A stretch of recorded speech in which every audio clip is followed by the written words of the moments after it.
Welcome to Just a Minute.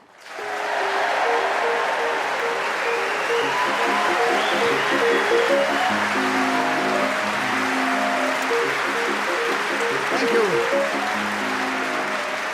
Hello, my name is Nicholas Parsons, and as the minute waltz fades away, once more it is my pleasure to welcome our many listeners in this country and, of course, throughout the world. And also to welcome to the show 4 exciting, talented players who are going to display their verbal wit and ingenuity, their creative, humorous talent as they try and speak on a subject that I give them, and as they do that without hesitation, repetition, or deviation. And those 4 people are, sitting on my right, Bill Bailey and Tony Hawks, and sitting on my left, Linda Smith and Chris Neill. Please welcome all 4 of them. Beside me sits Claire Bartlett, who's going to help me keep the score, and she'll blow a whistle when the 60 seconds are up. And this particular edition of Just a Minute is coming from the Maltings Concert Hall, which is at Snape, near Saxmundham, and not far from Aldeburgh, and all of those lovely towns in the great, lovely county of Suffolk. And in front of us we have a real Suffolk audience. As we start the show with Linda Smith. Linda, the subject is What I Dreamt About Last Night. Tell us something about that in this game, starting now. What I dreamt about last night is a very unfortunate opening to a sentence, I think. If someone says to me, would you like to hear what I dreamt about last night? I think, no, you're quite boring conscious. Tony, challenged. Repetition of think. Yes. Did I? Oh. 50 seconds, Tony. You got in with a correct challenge, so you get a point for that, and you take over the subject of What I Dreamt About Last Night, starting now. Bizarrely, what I dreamt about last night was that I was on Just a Minute talking on the subject What I Dreamt About Last Night, which makes this particular period of time a bit weird for me. However, I've... Bill Bailey challenged. Hesitate. Deviation. I'd stick to the first one if I were you. Right. He did hesitate, Yeah. Bill. So you have a correct challenge, and you have the subject of What I Dreamt About Last Night. You get a point for your correct challenge, of course, and you have 35 seconds available starting now. What I dreamt about last night was that I entered a pub, a tiny dwelling, very, very small.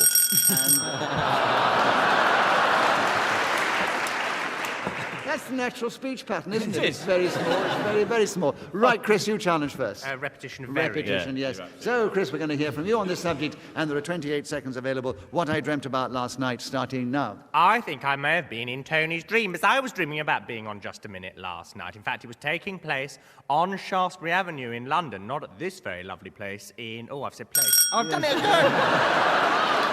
I'm so honest. 18 seconds. Another point to you, Linda. What I Dreamt About Last Night, starting now. What I dreamt about last night was horrifying. Nicholas Parsons, crazed with power, decided to take over all the quiz shows on the radio. First of all, he marched on, I'm sorry, I haven't a clue, Humphrey Lyttelton is now under house arrest. Then he moved in on the news.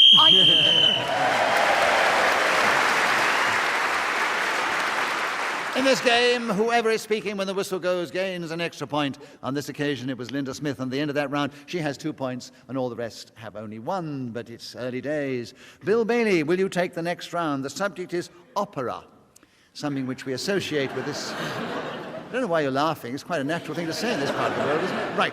Tell us something about opera, Bill. 60 seconds, starting now. To many people, opera is the perfect synthesis of music, drama, words, and visual spectacle. For others, the Gary Newman concert offers exactly the same thing. Chris challenged. Hesitation. There was a hesitation, yes. You were so... I do apologise. You didn't want it, right. I thought what you said was very apt and to the point. But, Bill, Chris, you got in with 49 seconds available to tell us something about opera, starting now. No wonder we've been given this subject in this part of Suffolk, because, of course, here, Benjamin Britten and Peter Pears lived. Don't laugh, it's not funny. Anyway, the composer that I alluded to wrote in this very...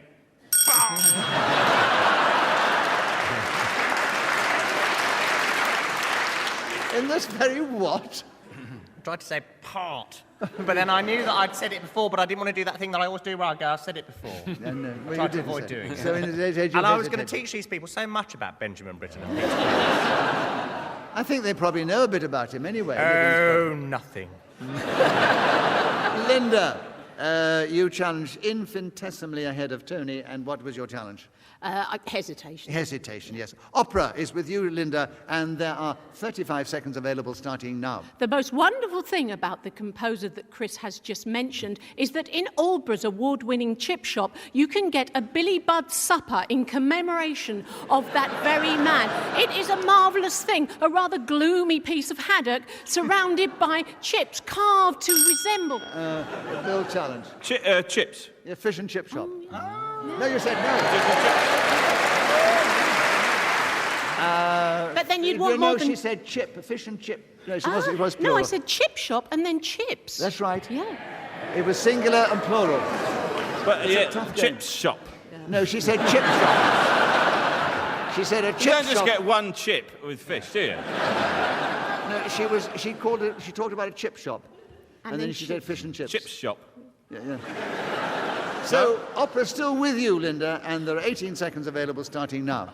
But apart from the person I alluded to before, opera generally... Chris challenge. A repetition of alluded. Yes. Thank you. Thank you, Marcia. Thank you. As you said, he had alluded to Benjamin Yes, Britten no, before. right. So alluded can come up again. 15 seconds. He's back with you. Now you said you want to tell them something about it. I think they may begin to learn. Yes. Chris, opera, 15 seconds starting now. Peter Grime. Tony challenge. Repetition of Peter.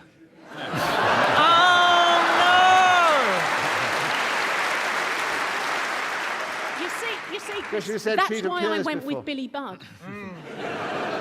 Yes. Oh, no. I know. And what I had to say was just so interesting. I know.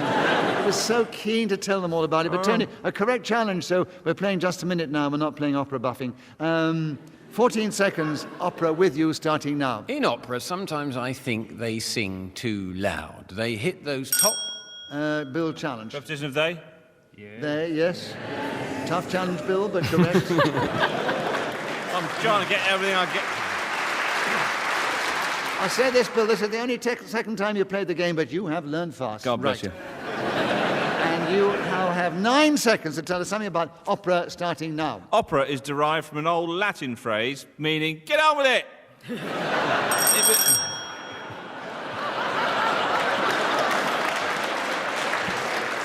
Bill, having said get on with it, you didn't get I on know, with it. You I stopped. tried to think what the next phrase was. I know, right.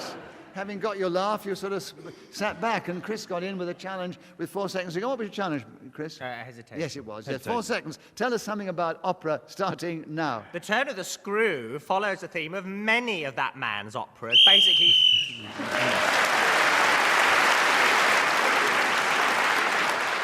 Chris Neill speaking as a whistle-wind, getting that extra point.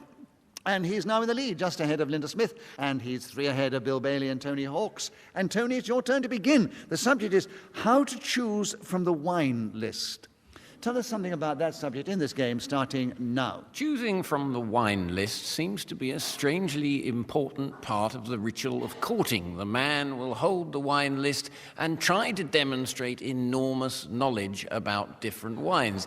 If he fails to do so, he will have no sex whatsoever with that lady later in the evening, which is why I have studied for hours, and I know a great deal about many different drinks of white and red colour.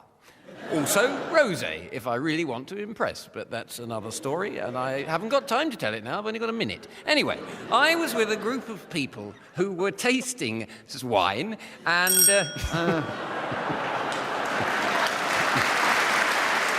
Yeah, Bill, you're challenged. Yes, tasting swine. Well, I was going to go on and explain why they were doing that. Sorry, maybe that was an incorrect challenge. They were tasting different sorts of pig. We'll call that in Pig tasting. hesitation. I like a wild boar of an evening. Well, they were out with me, so they were all right. So, Bill, a correct challenge. Yeah. And you have how to choose from the wine list. 19 seconds available, starting now. How to Choose from the Wine List is probably one of the most best-selling books ever written by me. Linda challenged. I thought this was one of the most best-selling books. Yes, it was. That's right. One of the most best-selling books. One of the most best-selling books. Yes. It sells even more than some of the others. Yeah, it was a slight deviation from grammar as we understand it, but on the other hand, one has to keep going under pressure in True. just a True minute, enough. and he's only played the game once before. I think I'd be very mean if I took it away from him. So, Bill, another point. Oh. And I that's realised Bill's this. carrying on, because he's clearly got a lot to say on this subject. Oh, yes. Just the way you set off there, I'm really anticipating this. Bill, please don't bang the table because it comes over very badly on radio. When we get letters, what It's was like the... going on a school trip, this show. No.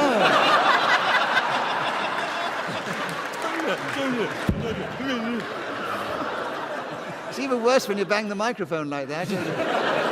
See, when And you're no on singing television, on the when you're on coach going television, home.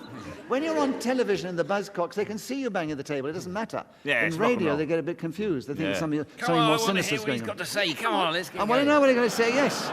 You've got another 12 seconds to tell us how to choose from the wine list, starting now. Oh, we there. Chris, what have you challenged? Well, is that deviation? from No. you? Well, no, that... no. That's what... That's how he chooses from the wine list. I took it that he was making up his mind. Yeah, I think I'd be mean if I took it away from your game. Now, 11 seconds. How to choose from the wine list, Bill, starting now. Are we there yet? I'm hungry. I want to go to the toilet. These are examples of Chris, wines. Chance. Well, this is deviation from how to choose from the wine list. Yes. No, That was a list of wines. a list of wines. No, Oh, are I we there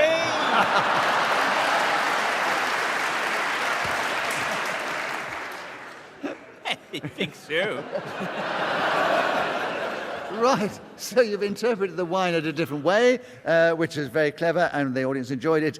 And there are 7 seconds. That sounds so patronising. That's very clever, and the audience.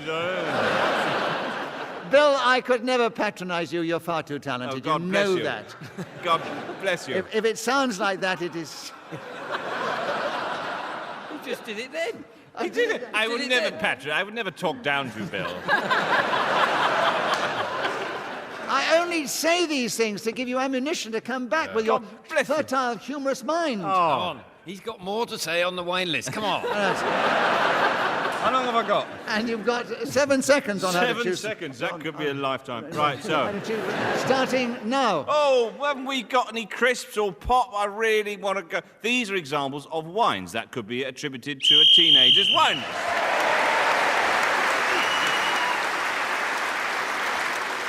A very inventive way to use wine list, and that's not supposed to be patronising. And Bill, with all the other points you've got in there round is men, you've leapt forward. You're in a strong lead. You're 3 ahead of Linda Smith, 4 of Chris Neill, and 5 of Tony Hawkes. And Linda, your turn to begin. The subject, the North Sea, which isn't very far from here. And you have 60 seconds as usual, starting now. The North Sea exists largely to remind us how lucky we are to be land mammals. If you've ever seen people trying to swim in the North Sea, you'll understand what I mean. You see poor little children come... Tony Challenge. Repetition of C. No, seen and see. I know she was seeing C-S-E-E, but it's still the same Fair enough. sound. You know, Fair enough. we're not Okay, to yeah. words, I we're with- sound, I we're withdraw- sound. I No, withdraw but my sound. challenge. Yes, right. And Linda, another point to you. Well and done, Linda. 48 seconds starting now. Regardless of all this bickering, my point is it's bloody freezing in there. You cannot swim in that substance because you see people coming out there shivering like mad. Their teeth are chattering. Their limbs are lavender. They poor little things have got to be resuscitated by... Chris Challenge. Is it a repetition of there? Well, yes, there was Oh, a at the lot very of... least. Their limbs and there's something else. Yes, there was too many theirs, Yeah. right. Swim as well. I said that twice. Nobody noticed. I don't know why I bother sometimes.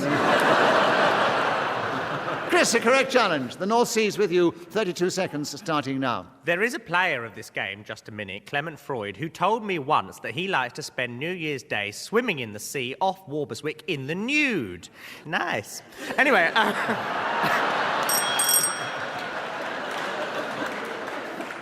Tony, you challenged. Should we all come up next New Year's Day?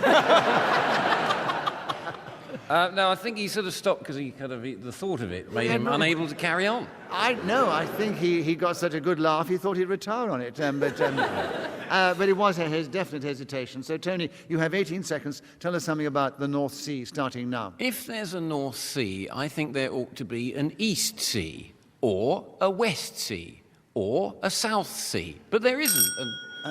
Linda challenge. There is a South Sea, it's lovely.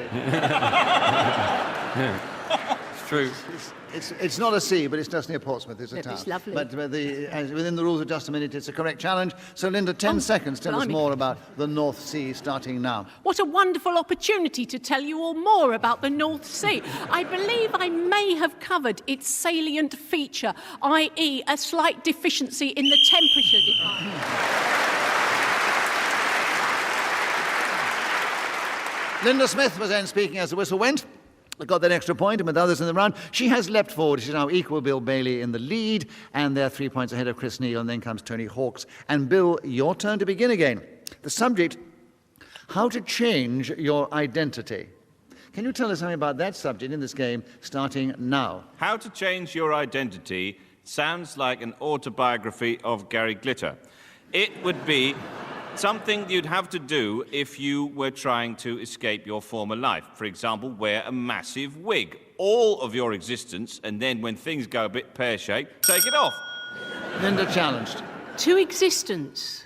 It was your former existence and then existence. Was it? I think it was. Can't say I heard that. No. I didn't hear that either. Yes, but you didn't hear me say swim twice, did you? No, I did, but I didn't know which one of your faults to pick up on.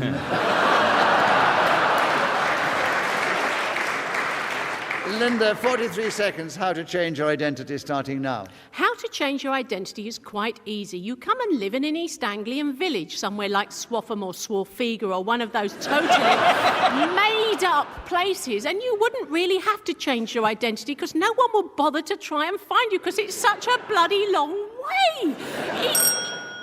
Tony challenge. But it's not a long way if you live in Aldborough. Oh, it is. So it's all relative, you know. Yeah. You're saying it's a long way. Oh, that's a very It's selfish, relative. No, London-centric thing to say. You didn't. But if you lived in Aldborough, you probably wouldn't talk to people who lived here, so you wouldn't need to change your identity. Nobody lives here. This is a Darling, theatre. listen. There are 25 seconds available for you, Tony, on how to change your identity, starting now. I think a good way of changing your identity is to buy one of those little plastic clip-on moustaches that they sell in joke shops, and then adopt a French accent and pretend to be Hercule Poirot. Hours of fun to be had there, and on a boring, rainy Sunday in Aldborough, that's how you could pass your time. Of course, you could travel to London. Chris challenge. A repetition of course. There was. He did say of course before. So, Tony, Chris, correct challenge. And you have 4 seconds to tell us something about how to change your identity, starting now. I am a master of disguise. The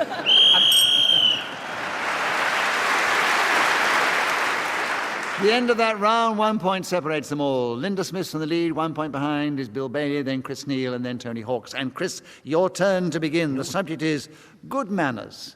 Tell us something about good manners in this game, starting now. When in Suffolk, I believe it to be good manners not to make jokes about inbreeding. It seems rather silly in this county when there are so many lovely things to point out. Also seems particularly ridiculous when you realise that Norfolk is only next door. It is also good manners... Oh, probably. You must admit the people in East Anglia can laugh against themselves, can't they? They certainly They're can. lovely, and I love lovely them people. all. Yes. Bill, you challenge first. What? Yes, you challenge. Did Yes. He came to a halt. Good manners, you challenge first, Bill. 42 seconds, starting now.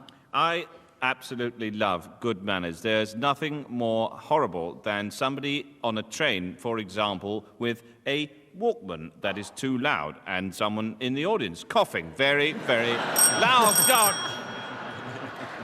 Tony, you challenge. Well, you got tripped up by the old very, very again. Yes. So. They probably put me up. Was in the middle of the... Sorry, I banged the table.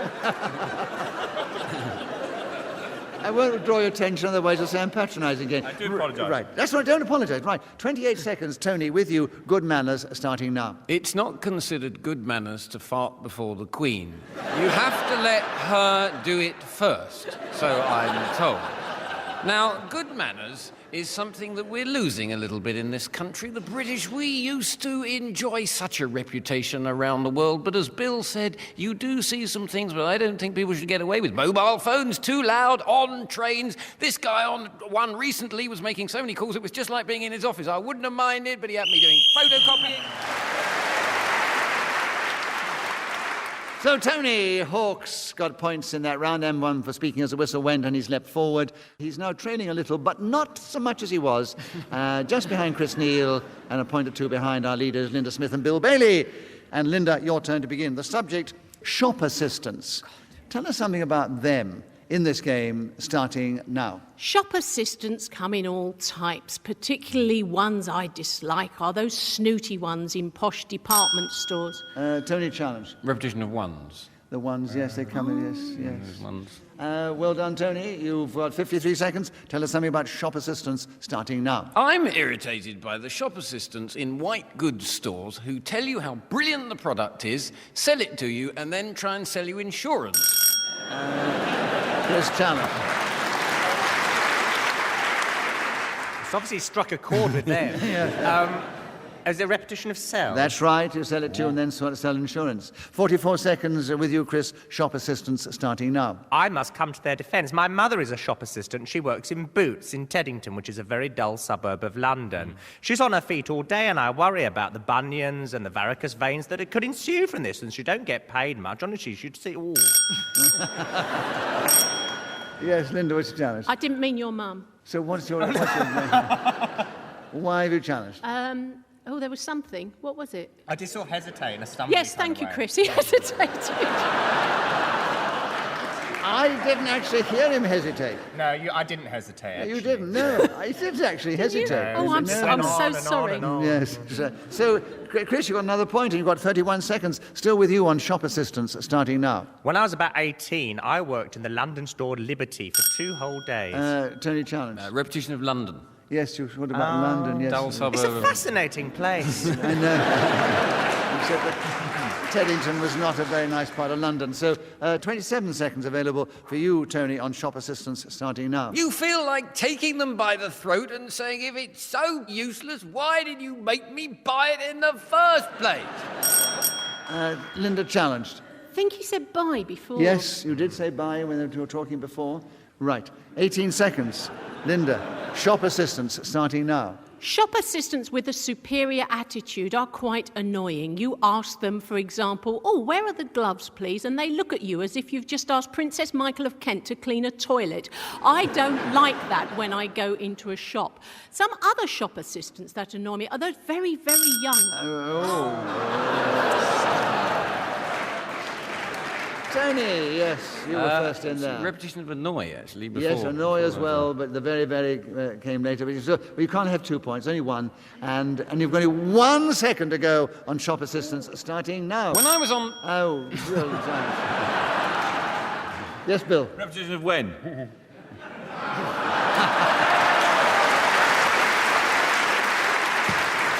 Worth a try, wasn't it? That's right, yes, you did say it before. Yeah?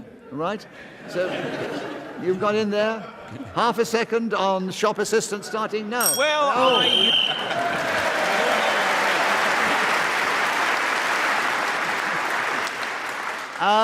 right, we're moving into the final round, I'm sad to say. Oh, just pretending. Linda, you are still in the lead as we go into the final round. You're 3 points ahead of Bill Bailey, and Tony Hawks are equal in second place, and 4 points ahead of Chris Neill. It's a very close contest, if you're interested in contests. And whose turn is it to begin? Is there a prize? Yes? You get to take me out to dinner afterwards. But Why that's was the I prize trying for the so runners-up hard? as well. Right, Bill, our second-time player of the game. It's your turn to begin, so you're going to take the last round, or start the last round, and the subject is hippies. Tell us something about hippies in this game, starting now. Hippies are people that are unfairly stereotyped as having long hair, beards, and a relaxed attitude to personal hygiene. This is absolutely not true. Also, some hippies have specially designed hands like trowels that they can dig under the ground and form tunnels under the floor. Some hippies have... Tony, challenge.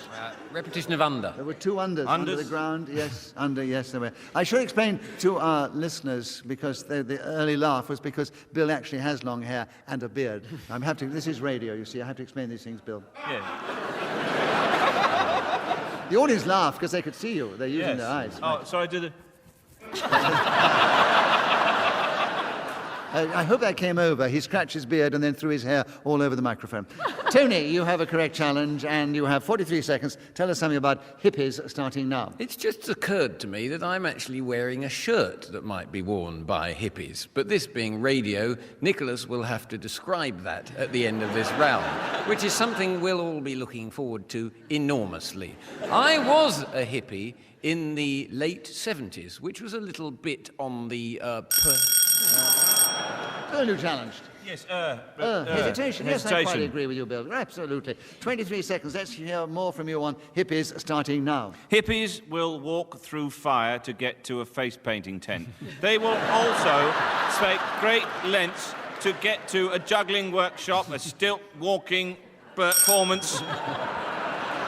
Linda challenged. Oh, a bit of hesitation. There was some hesitation, yes. All right. Linda, you have another point. You have 12 seconds. Hippies is with you now, starting now. Hippies are usually gentle souls, but they can go bad, like Cat Stevens, for example, who left his hippie ways of kindness and musical settings to old hymns and started persecuting the...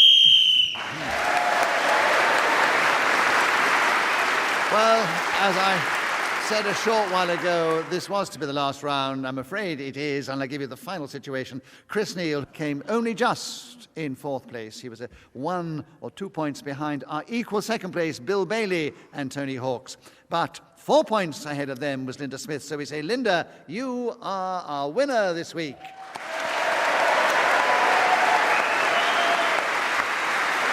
It only remains for me to say thank you to our 4 fine players of the game, Linda Smith, Chris Neill, Tony Hawks and Bill Bailey. I also thank Claire Bartlett, who helped me keep the score, and she's blown her whistle so delicately. And we are grateful to our producer, Claire Jones, who tries to keep us in order.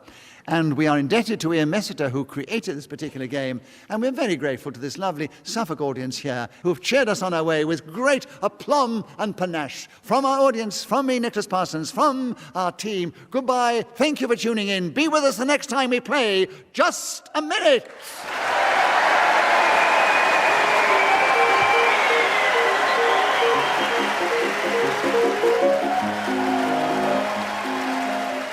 And that, of course, will be the same time next week, the last of the series, when Nicholas is joined by Paul Merton, Tony Hawks, Clement Freud and Charles Collingwood, the love him or loathe him Brian Aldridge of Archer's fame.